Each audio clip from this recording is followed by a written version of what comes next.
What is up, my friends? How are we? You are very welcome along to Thursday's Transfer News Roundup. We're going to be asking what on earth is going on with Liverpool's search for a centre-back and why are some of the English media telling us it's not a priority.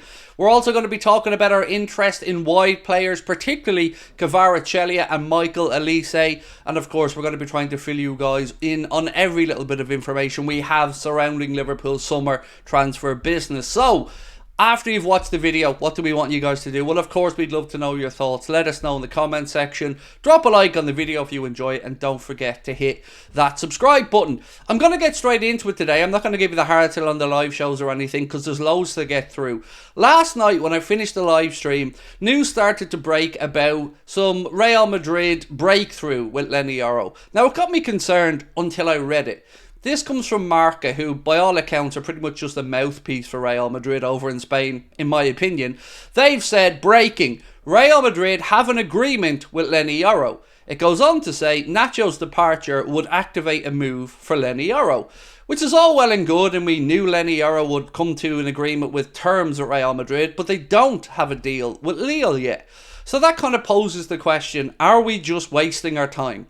Lots of people feel the answer is yes, and I would be in that camp because the guys made it clear. But that doesn't stop Liverpool's interest being there. What makes it interesting for me is what's come out from the likes of Paul Gorst, Ian Doyle and other journalists who've said that Liverpool's interest in Leny Yoro is kind of irrelevant because it's not part of the immediate transfer plan, or at least it's not part of the transfer business that we had planned to do.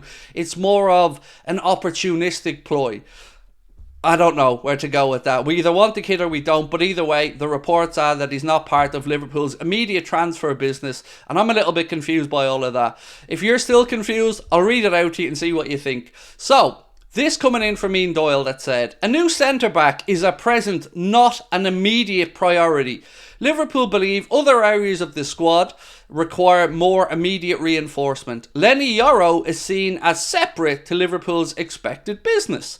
Now, Anfield sector, in fairness to them, said, so if number 6 isn't the priority and centre-back isn't the priority, what on earth is the priority? And that is where we're at.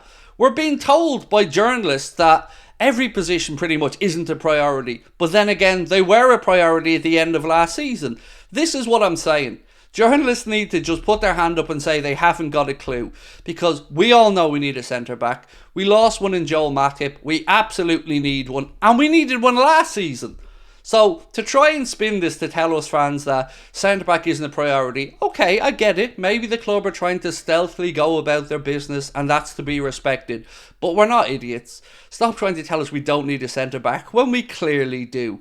And Leny Yoro, you know my take on this. I feel like we're just sitting back and letting Real Madrid do their thing, and we just look weird. If he wants to go to Madrid, that's fine. You can understand that. Let him go and continue on with our business, because what we don't want to hear is that, oh, we've wasted time after this player and then we lose another centre-back. Case in point, Calafiori, the Bologna centre-back who Liverpool are interested in. We've been credited with interest from English-based journalists and from Italian-based journalists. Now we've got some news on his situation from Fabrizio Romano. Bologna are not accepting what Juventus are offering for Calafiori, and they're not happy with them over Thiago Motta, something that I said to you guys in yesterday's stream. Bologna are open to a proposal from abroad, and Liverpool have scouted. Richard Hughes knows the player and wanted him at Bournemouth. That's from Fabrizio Romano. So we know Richard Hughes knows the Italian market very well. He grew up over there, played over there, started his career over there, and then moved back to the UK. So we know he has a good grasp on that market. We know that this kid at 22 years of age falls right into Liverpool's sweet spot for age, for profile, and of course for value. Now, we can outmuscle Juventus financially. What we can never do is drag an Italian player who doesn't want to leave Serie A over to the UK or over to the Prem. Sometimes players just feel more comfortable in their home countries. That's understandable as well. But nothing in this situation so far has suggested that Calafiori has his heart set on remaining in Serie A. So I hope that Liverpool are conducting their business, whether it's Calafiori, whether it's Inacio or any other centre-back, but stop lying to us and trying to tell us that we don't need a centre-back. We very much do. It is a priority, especially when our captain, our main centre-back, has 1 year left. I don't know what these journalists are at, but somebody needs to pull them up on it, and we're here to do it. Now, before we get into the Michael Olise stuff and the Kvaratskhelia stuff, just a quick update. Simon Hughes posted a brilliant piece in The Athletic yesterday to say, a report into the 2022 Champions League final finds that police failed in their duty to protect people. A report into the police failings that led to the collapse of the security operation in the 2022 Champions League final in Paris has made new safety recommendations for major sporting events in France. I'll let you guys read it at your own time. But again, I want to say a massive thank you on behalf of all Liverpool fans to Simon Hughes for the way that he's continued to follow this story. His reporting on it all the way through has been top notch. He is a journalist I've got the utmost respect for. And again, thank you, Simon, for this great piece. If you have a chance, do check it out on The Athletic. Now the good stuff, right? The attacking players, the stuff that gets us up off the edge of our seats. This from transfer.com, who have said Liverpool aim to beat Chelsea and Manchester United to the signing of Michael Olise. I think most of us are really, really happy that Olise is the quality of player that we need to bring in to replace Mohamed Salah, but there are some fair concerns about the hamstring injuries. I'm willing to give the benefit of the doubt to our recruitment team, who will of course done their due diligence on Michael Olise, and if they decide he's who we want for the right, then so be it. But I don't think we can ignore the left-hand side of attack either, because more and more reports are coming out about Barcelona and Lucho, about meetings between his agent and Barcelona's reps, and now between him, apparently, and Barcelona as well. That's scheduled in, according to a report, for the next couple of weeks. So, what do? Well, you have to keep an eye on the situation. We know Kvaratskhelia wants to leave Napoli. His father and his agent came out and said that very thing the other day. And we know that it will probably come down to whether we lose Luis Diaz or not. Now, I think most of us want to keep Lucho. But if he has his head turned and he wants to move, we need to have a backup. And that backup could very well be Kvaratskhelia. We ran the numbers a little bit yesterday, where we kind of played fantasy manager. And we looked at Nico Williams and we looked at Kvaratskhelia. We kind of ran the numbers on wages and on transfer fees and what it would be looking like amortized over 5 years.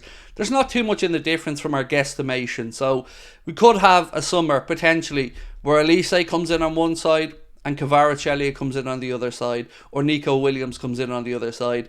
Now, I know losing players is never great, but that would be quite a substantial rebuild in those wide areas, in my humble opinion, future-proofing us for many seasons to come.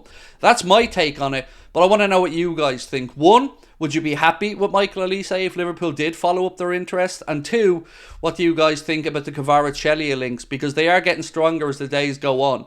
The last thing I have for you comes from Ian Doyle of The Echo, that said, Arne Slot has had time to assess his squad and held conversations with Richard Hughes.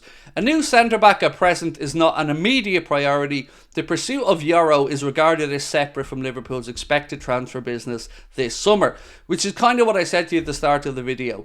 Leny Yoro is kind of looked at as this, I don't know, for the future, if he's available type of signing. But we can't let that distract us. We do need a centre-back. Don't let anybody tell you otherwise. Arne Slot will know it. You know it. I know it. And every Liverpool fan knows it. We could do with a defensive midfielder. And of course, you can look to the attack. Is it Chiesa?